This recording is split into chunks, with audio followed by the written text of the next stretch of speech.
وسلم نے بہت زیادہ دانت کی صفائی کا حکم دیا ہے، بہت زیادہ، ہر وقت صاف دانت، ہر وقت صاف۔ جب بھی نبی کچھ کھایا کرتے تھے فوراً خلال کیا کرتے تھے کہ دانت میں کوئی چیز پھنسی نہ رہے۔ 24 گھنٹے آپ صلی اللہ علیہ وسلم کے دانت صاف رہتے تھے، یہ نہیں ہے کہ سوتے ہوئے اور اٹھتے ہوئے۔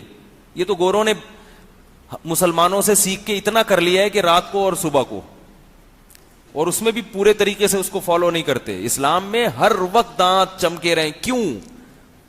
اس لیے کہ تھوک جو آپ کے پیٹ میں جا رہا ہے وہ تو 24 گھنٹے جاتا ہے نا۔ یا کچھ کھا رہے ہیں، اگر آپ کے دانت خراب ہیں تو جو بھی کھائیں گے تو وہ گند سارا کہاں جائے گا؟ اور دانت میں کوئی بھی چیز لگی رہ جاتی ہے تو بہت جلدی وہ سڑنا شروع ہو جاتی ہے۔ آپ کسی چیز کو باہر نکال کے رکھیں وہ سڑنے میں ٹائم لے گی، لیکن اگر آپ اس کو رکھ لیں منہ کے اندر، اس میں جو سڑنے کا عمل ہے، خراب ہونے کا عمل ہے، وہ جلدی شروع ہو جاتا ہے۔ سمجھ میں نہیں آ رہا؟ اب میں بعض دفعہ لوگوں کے چہروں کو دیکھتا ہوں، جب وہ مسکراتے ہیں تو پتہ چل جاتا ہے یہ آدمی کتنا صفائی پسند ہے۔ مسکراہٹ سے پتہ چل جاتا ہے بندے کی۔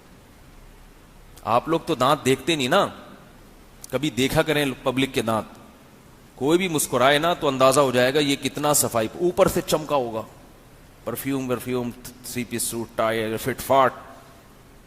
صبح ذرا دانت دکھاؤ تو گھن آنا شروع ہو جاتی ہے، پتہ نہیں کیا کیا پھنسا ہوا ہوتا ہے ان دانتوں کے اندر۔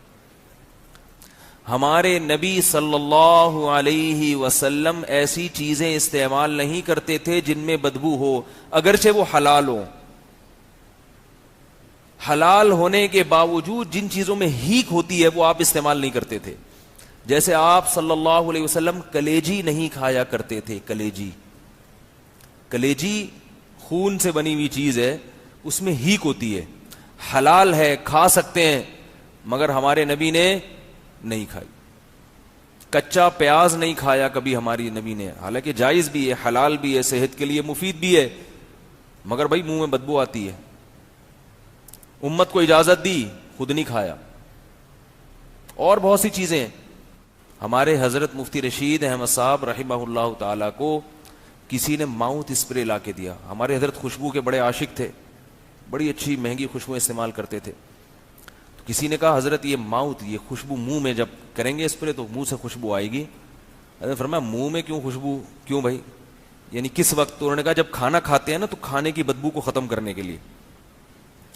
حضرت حیران ہوئے، کھانے کی تو خوشبو ہوتی ہے، بدبو کب سے ہونے لگی کھانے میں؟ کھانا جب ہم کھاتے ہیں تو منہ سے خوشبو آتی ہے یا بدبو آتی ہے؟ بھائی بدبو آتی ہے یا خوشبو آتی ہے؟ خوشبو آتی ہے، تبھی کہتے ہیں نا یوں ناک کر کے کہتے ہیں کیا کھا کے آ رہا ہے بھائی، کہتے ہیں نا لوگ۔ کیسے سمجھائیں یار؟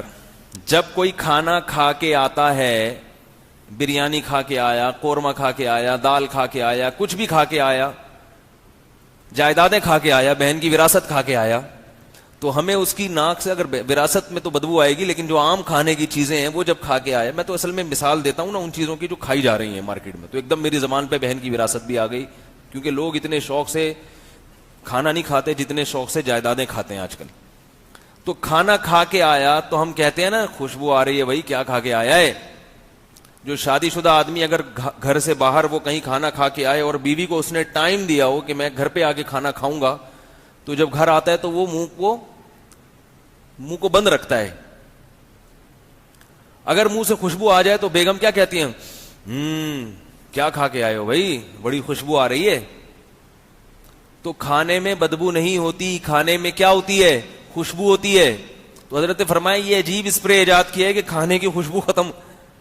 پھر حضرت نے تحقیق کی تو پتہ یہ چلا کہ یہ ان کنٹریز میں استعمال کیا جاتا ہے کہ ان کے ہاں کھانے کے بعد بدبو آتی ہے، کیونکہ ایسی چیزیں کھاتے ہیں کہ اس کے بعد ایک ڈکار وہ آدمی برداشت نہیں کر سکتا، ایسی بدبو آتی ہے۔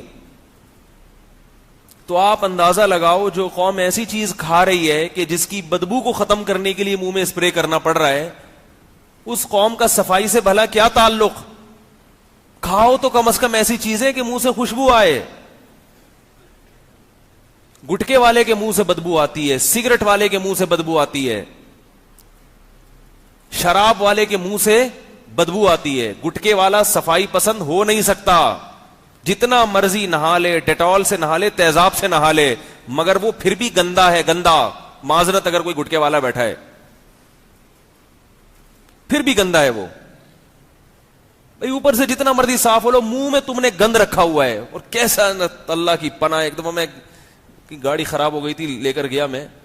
ان دنوں میں گٹکے پہ بیانات بھی زیادہ کر رہا تھا میں. تو وہ گاڑی کا وہ لاک واک کچھ صحیح کرانا تھا, تو دو لڑکے بیٹھے ہوئے کرا رہے, منہ میں گٹکا. اور جب وہ بات کرتے تھے تو ایسے لیس دار منہ میں نا ان کے, عجیب سا وہ. میری ایک دفعہ ان کے منہ پہ نظر پڑی, میں نے کہا یار ان سے گاڑی بھی صحیح نہیں کرواؤں گا آئندہ, اتنے گندا. اور وہ جس چیز کو دیکھ کر الٹی آ رہی ہو وہ چیز ان کے منہ میں رکھی ہوئی ہے. یہ ہے صفائی. ویسے شادی میں جانے سے پہلے دیکھو گٹکے والے کو, ایسا بن ٹھن کے 3 پیس سوٹ میں جا رہا ہے, شو بازی. اگر تو صفائی پسند ہے تو منہ تو صاف کر پہلے بھائی, یہ گند تو کھانا چھوڑ دو. کوئی گٹکے والا اگر آپ کی بیٹی کے لیے نکاح کا پیغام بھیجے تو اس کو بولو گٹکا بھی چھوڑو, 7 دفعہ تیزاب سے کلیاں کرو, پھر جا کے منہ صاف ہوگا. وہ کہے گا بھائی تیزاب سے تو دانت جل جائیں گے. بولے کوئی بات نہیں, بدبو تو ختم ہوگی. کیونکہ یہ اتنے گندا ان کا اندر کا سسٹم ہوتا ہے کہ یہ تیزاب سے کلی کر کے بھی ان کو فائدہ نہیں ہوگا. کینسر ایسے ہی تھوڑی ہو جاتا ہے. والدین کا بچوں پہ کنٹرول ہی نہیں ہے, چھوڑا ہوا ہے, جو مرضی کرتے پھرو, پھر روتے ہیں کہ یہ کیا کریں ہم. جہاں مرضی چاہے وہ بچہ جا کے بیٹھ رہا ہے, پوچھتے نہیں ہے بیٹا کہاں جا کے بیٹھ رہے ہو, کن لوگوں میں جا کے بیٹھ رہے ہو. کمرے کا دروازہ بند کر کے موبائل پہ لگا ہوا ہے, فیس بک پہ لگا ہوا ہے, واٹس ایپ پہ لگا ہوا ہے, پوچھتے ہی نہیں ہے کہ کس سے باتیں کر رہے ہو, کس سے دوستی کر رہے ہو. نبی نے فرمایا نا, نبی صلی اللہ علیہ وسلم نے, ہر بچہ فطرت پہ پیدا ہوتا ہے, والدین بگاڑ دیتے ہیں اس کو.